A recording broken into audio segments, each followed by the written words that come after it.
Okay, welcome back to Book Reviews. This is December 2017 on the Gregorian calendar. Um, this book is called Requiem for a People. It's by Stephen Dow Beckham. It's about the historic episode they call the Rogue River Wars, like a lot of the wars between Native Americans and white settlers. They're called Indian Wars, even though they're probably more accurately characterized as massacres.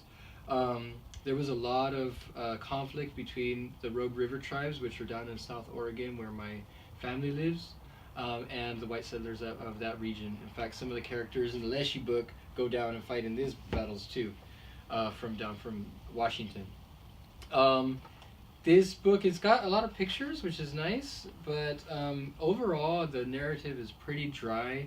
Um, Chronological, doesn't really give you a deep sense of characters or that sort of thing. It's kind of just a history. This is what happened and this is what happened next. But especially if you have family in that area or you know people up in Oregon, this is a really important part of understanding how that particular part of South Oregon got colonized and is the way it is now. And also gets into a lot of the environmental destruction that was caused by the mining, as part of and after the colonization. So, not the most interesting read, but an important moment in history.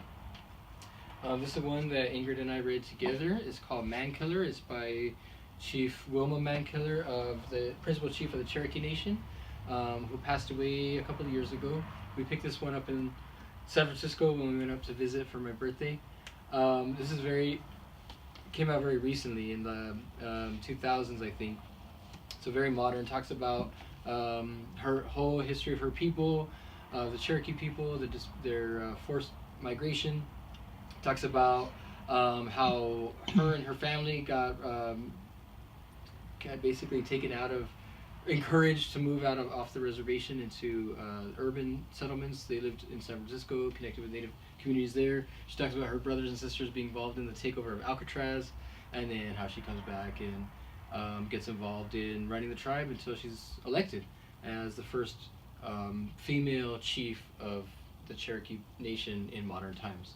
Very touching story. Talks about illness, family, a lot of interesting things. A very powerful woman figure, leader. These books came right around the time of Thanksgiving. One of them is called American Indian Timekeeping Devices. This is distributed by a organization that is dedicated to education and kind of correcting some of the mistakes that our education system and educators make.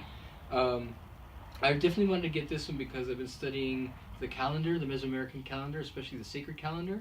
But when you study that, you realize that the days and the weeks and the months and the years are only one way of keeping time. This book talks about keeping hours and things like winter counts that were used among the Plains people, and this pole that they use among the Tondo Odom people.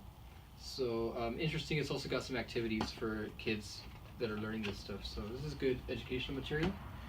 I also got from them a book called How to Tell the Difference, a guide to evaluating children's books for anti-Indian bias. This one was really interesting. It's got a lot of examples and counterexamples. Questions to ask. In the picture books, in the ABC books, is E for Eskimo, is I for Indian. You know, things that portray entire cultures as flat stereotypes, and that don't distinguish between different nations, that sort of thing. So it's got a lot of good questions to ask. At the very end, they talk about how people keep on asking them for lists, good books and bad books, and they're like, that's not what it's about. We're trying to give you the tools so that you can use as educators and even teach your students to evaluate books, to see how good they are, and how reflective of reality they are. So a very good educational resource here, How to Tell the Difference. Before that, I read this book, Decolonizing Anarchism. It's by Maya Ramnath. The original story is that she gave a book talk at Corazon del Pueblo right after this book was published, and I went to the book talk. I got her to sign the book, and that was the same day that I met one of my comrades from United Voices for the very first time.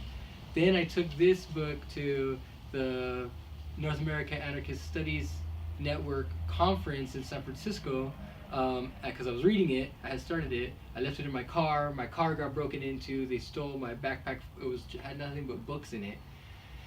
So I lost that book. So I got this one again. Oh, this is not signed, but I finally read it, and really shows me the lack of knowledge that I have about the subcontinent, about the politics, about the decolonization process. I mean, everybody knows Gandhi, but who else knows much beyond that?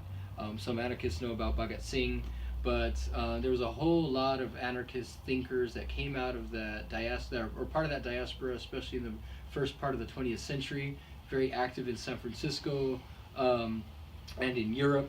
And then there were very anarchistic tendencies within the larger decolonization movement at the time of Gandhi. So this book really gets into a lot of that in detail, and also challenges some of the notions that we have about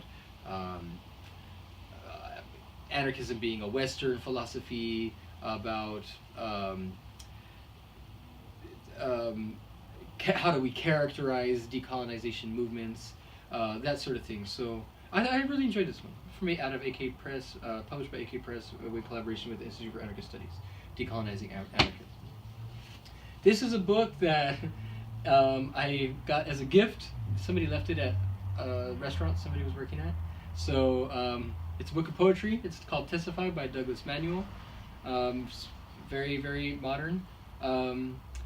It is a kind of a window on the soul of the poet, so you get to learn a lot about his struggles in his relationship and growing up in a mixed race family, kind of being part of the hip hop generation but not really accepted by it. It's not, a must read, but interesting poetry. And this is a little bit old. I didn't make the last book review. I think I just forgot to read it, but this one also my partner and I read together. It's a work of popular science. It's called The Hidden Half of Nature, The Microbial Roots of Life and Health by David R. Montgomery and Anne Bickley.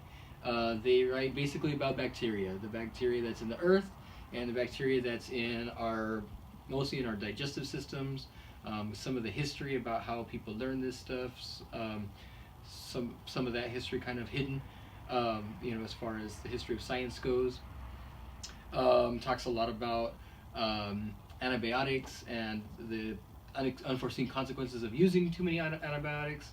Talks a lot about chemical fertilizers like those nitrates and phosphates that were basically mined out of existence, and alternatives, because before chemical fertilizers, people composted and farmed organically, and so the push is kind of towards that natural kind of gardening.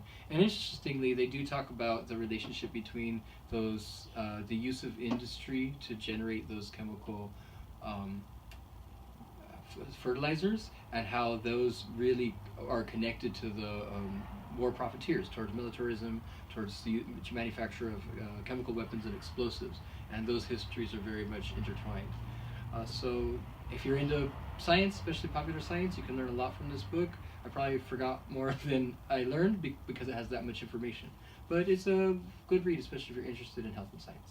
And that's all of our book reviews for today, so thanks for watching. Any feedback or suggestions are very welcome. Thank you.